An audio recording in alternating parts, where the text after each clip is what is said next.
there. This is Julian Stenstrom.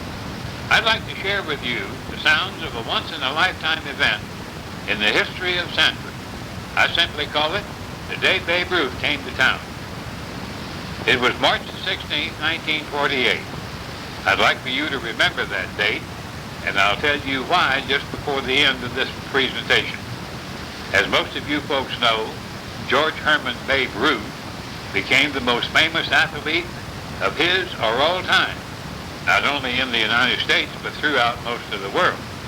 He was raised in an orphan's home in Baltimore. As a youngster, it was discovered he had an exceptional talent for playing baseball, and when just a teenager, he was signed to a professional baseball contract with the Baltimore Orioles. A couple of years later, his contract was sold to the Boston Red Sox of the American League. And because of his youth, Boston sports writers nicknamed him the Babe, and the name caught on. Ruth not only could hit, he could also pitch. He was equally good at both. After a couple of seasons with the Red Sox, the New York Yankees bought his contract because of his hitting ability and the fact the Yankees had a pretty good pitching staff. Ruth was used as an outfielder so he could play every day, and the New Yorkers could take advantage of his ability at the plate. Ruth became a prolific home run hitter. In his major league career, he hit a total of 713 homers. In 1927, he hit what was then a season record of 60 round trippers. Roger Maris, also of the Yankees, a few years later, broke Ruth's record when in one season he hit 61 homers. However, in Maris's day, major league teams played more games in one season than they did during the years that Ruth played. In the late 1970s, Henry Shelton of the Atlanta Braves closed out his career with 755 homers to break Ruth's total record. One year, the Yankees signed Ruth to a contract that paid him $80,000. This was an unheard of figure in that day, when most major league ball players were being paid year-round from $500 to maybe $1,000 a month. One day, Ruth was asked by a reporter how it felt to be making more money than the President of the United States. The Babe laughed and said, quote, "I had a better year than he did," unquote. After a long career with New York, Ruth was released by the Yankees in 1935. Almost immediately, he was signed by the old Boston Braves. That year, the Braves held their spring training activities in Florida down at Bradenton. There were two men from Sanford on that Braves roster that year and were with Ruth in Bradenton. One of the players was Ben Campbell, who pitched for the Sanford Club in the Florida State League back in the 1920s. Ben hurled for the Braves for almost 10 years. While in Sanford, he married Claire Jones, the daughter of Mrs. Minnie Jones, who lived in the 300 block of South Park Avenue. Now, Campbell was instrumental in getting the Braves to sign another local product who was raised in Lake Monroe just outside of Sanford. His name was Buddy Lake. Now, Lake was an outstanding high school pitcher and, by the way, a pretty good hitter, too. So Lake was also at Bradenton with Ruth and the Braves that spring in 1935. Lake went north when the Braves' spring training was over, but after the National League season got underway, he was farmed out to a club in the New York Penn League. By the way, Lake never did become a major league regular because he encountered trouble with his pitching arm, but he was still a good, solid hitter. In fact, he played the outfield for St. Augustine of the Florida State League in 1940, and he led the league in hitting.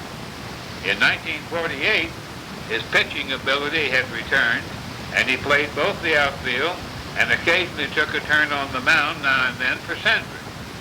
One night, he hurled a perfect ball game for Sanford against the Deland Club of the Florida State League. As a result, Lake became the only major or minor league professional baseball player in the history of the game to pitch both a perfect game and also lead a league in hitting. This fact, in 1993, was discovered, recognized, and verified by statisticians at Baseball's Hall of Fame in Cooperstown, New York. It was during the 1935 season that Ruth's legs began to fail and his health dropped below par. But he kept on playing as long as he could. One afternoon, about mid-season, Ruth went to bat and hit a home run. During his next appearance at the plate, he smashed another. The third time he went to bat, the Babe blasted the ball out of the ballpark again for a third home run. He circled the bases, crossed home plate, and slowly jogged over to the grandstand near the Boston dugout where his wife was sitting in a box seat. He told her his playing days were over, but he didn't want his career to end. Ruth wanted in the worst way to manage in the major leagues, but it was not to be. One season he signed on as a coach for the Brooklyn Dodgers, but it was not what he wanted, and his baseball career came to an end. In the mid-1940s, Ruth began to suffer with pains in his neck. When he sought medical assistance, he was diagnosed as having cancer of the throat. It became difficult for him even to talk. In the late summer of 1947, he underwent an operation. When released from the hospital, he was sent to Florida for the winter. In the spring of 1948, the Babe was asked to tour major and minor league training camps in Florida cities and towns, where local American Legion posts sponsored junior youth baseball programs. The Campbell Austin Post 53 of the American Legion in Sanford had a junior baseball program. Consequently, Ruth was scheduled for a visit to Sanford. He was making this tour under the auspices of the Ford Motor Company. So on this particular day, about half of the local population jammed into Sanford's old municipal park at 13th and Mellonville to see, greet, and honor this world-famous sports figure. His local host was W.A. Morrison, who at that time was Sanford's local Ford dealer. Right on schedule, Ruth arrived at the park through a gate along the fence on Mellonville Avenue. He was in a big black Lincoln with a young fellow by the name of Jimmy Chapman, who at one time was sports editor of the Sanford Herald. The automobile stopped between third base and home plate. The Babe emerged to a standing ovation, and he made his way to home plate where he was greeted by Baseball Hall of Fame pitcher Carl Hubbell, the director of the New York Giant farm system. Now, the farm system was based at the deactivated Sanford Naval Air Station, where the Giants brought in about 900 ball players for what was known as the Carl Hubbell Baseball School, and where some 24 Giant farm clubs held spring training activities. Hubbell, known for his devastating screwball, was the same pitcher who, in the first All-Star game in 1933 at Wrigley Field in Chicago, struck out in order Ruth and Lou Gehrig of the Yankees, Jimmy Fox and Al Simmons of the Philadelphia Athletics, and the player-manager for the Boston Red Sox, Joe Cronin. Now, these were the 5 top hitters in the American League. Hubbell's record stood alone until a couple of years ago when an all-star hurler struck out 5 batters in a row during an all-star game in San Diego. However, the players who were banned were not of the same caliber of those who were struck out by Hubbell. Carl was still director of the Giant farm system when in 1991 he was killed in an automobile accident in San Francisco at the age of 80. Also at home plate to greet the Babe that day was John Crider, who for 19 years served as executive director of the local Chamber of Commerce. Crider himself was an ex-ball player, a pitcher in the Brooklyn Dodgers farm system. Also at home plate to greet Babe Ruth was Sanford's mayor, Robert A. Williams. He owned and operated for many years the Seminole Dry Cleaners in Sanford at 3rd and Magnolia. Finally, as master of ceremonies, I also had the privilege of meeting and greeting Babe Ruth. At the time, I was sports director for radio station WTRR in Sanford. But in the spring of 1944, I was a World War II Master Sergeant in the United States Army, serving as a Sergeant Major of the huge ammunition depot in the United Kingdom, about 20 miles from Oxford and just a few miles from an English village called Chipping Norton. One day I took an afternoon off and went to Chipping Norton. While there, I stopped at a barber shop for a haircut. The barber asked me if I were a professional soldier. I told him no, that in civilian life I was a sports writer. You know, of course, the English people believe baseball was not originated in the United States by ex-Civil War General Abner Doubleday. They believe baseball was actually started in England. And when the barber finished cutting my hair, he asked me to accompany him. We got into his little English car and drove about a half a mile to a field that looked as though it had once been the site of a baseball diamond. We strolled over to what it might have been home plate, and the barber suddenly said to me, "Sergeant, you're standing right now where the Great One once stood." I asked him who the Great One was. Immediately he said, Babe Ruth. The Babe had made a tour of England during his playing days with the Yankees and had visited Chipping Norton. I never dreamed that just 4 years later, in the spring of 1948, I would be standing at another home plate in another country, even in my own hometown, with the same Great One, Babe Ruth. Now you are about to hear the brief ceremony that took place at Sanford Municipal Park that day. I got to tell you, though, that the sound was picked up from the park's public address system by remote WTRR microphones and broadcast over the air. A local record shop owner transcribed the event on a platter. Since the advent of magnetic tape, such as you're listening to right now, had not yet arrived. Because of this, we ask your indulgence as to the quality of the recording, and now, here's the ceremony.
you probably found it somewhat difficult to understand everything the babe had to say because of his throat cancer.